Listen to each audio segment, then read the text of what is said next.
दिल को छूने वाली रोमांटिक लव स्टोरी प्रेम कहानी। शेखर शनाया से पहली बार अपने दोस्त के बहन की शादी में मिला था। उस वक्त उसने सोचा भी नहीं था कि ये सांवली सलोनी सी लड़की दोबारा उसकी जिंदगी में आएगी, परंतु फेसबुक ने उन्हें फिर से मिला दिया। पढ़िए ये दिलचस्प प्रेम कहानी।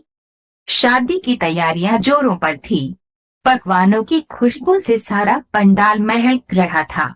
छोटे छोटे बच्चे डीजे की धुन पर उछल रहे थे। टीन एजर्स लड़के भाग भाग कर मेहमानों की अवभगत में लगे हुए थे। शेखर अपने दोस्तों के साथ क्रिकेट के विषयवाद विवाद करने में मशगूल था। तभी उसकी नजर उस लड़की पर पड़ी। सांवली सलोनी मासूम सूरत पर मोतियों जैसे सफेद दांत उसकी खूबसूरती को चार चांद लगा रहे थे। उस पर समंदर जितनी गहरी नशीली आंखें उसे डुबोने को तैयार थी। वह अब चाहकर भी उस लड़की से नजरें नहीं हटा पा रहा था। इन सभी बातों से बेखबर वह लड़की अपनी सहेलियों से बातें करने में व्यस्त थी। तभी शायद उसे अपने चेहरे पर किसी के नजरों की गर्मी का एहसास हुआ। बात करते करते उसने इधर उधर नजर घुमाई तो देखा कि एक लड़का उसे प्यार से घूरे जा रहा है।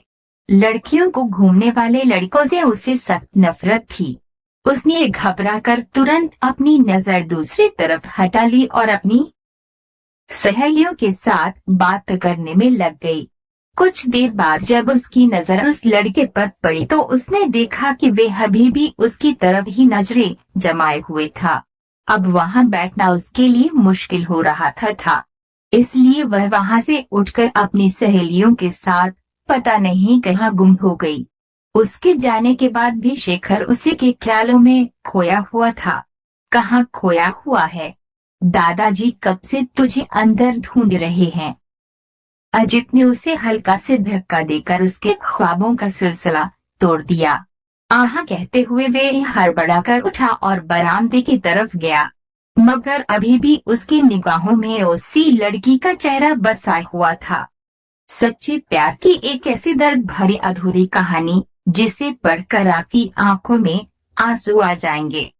शेखर लखनऊ के एक मिडिल क्लास फैमिली से ताल्लुक रखता था। वह शहर के एक नामी कॉलेज में इंटर की पढ़ाई कर रहा था। शेखर पढ़ाई में तो तेज था ही, दिखने में भी काफी स्मार्ट था। अजीत उसका क्लास फेलो था और वह उसी की इकलौती बहन नेहा की शादी में बाराबंकी आया हुआ था। उसके साथ साथ उसके कॉलेज के कुछ और दोस्त भी आए हुए थे। हालांकि उन्होंने कई बार आने में असमर्थता जताई, परंतु अजित की जिद की जीत के आगे उनकी एक ना चली। कौन है वो लड़की और कहां से आई है?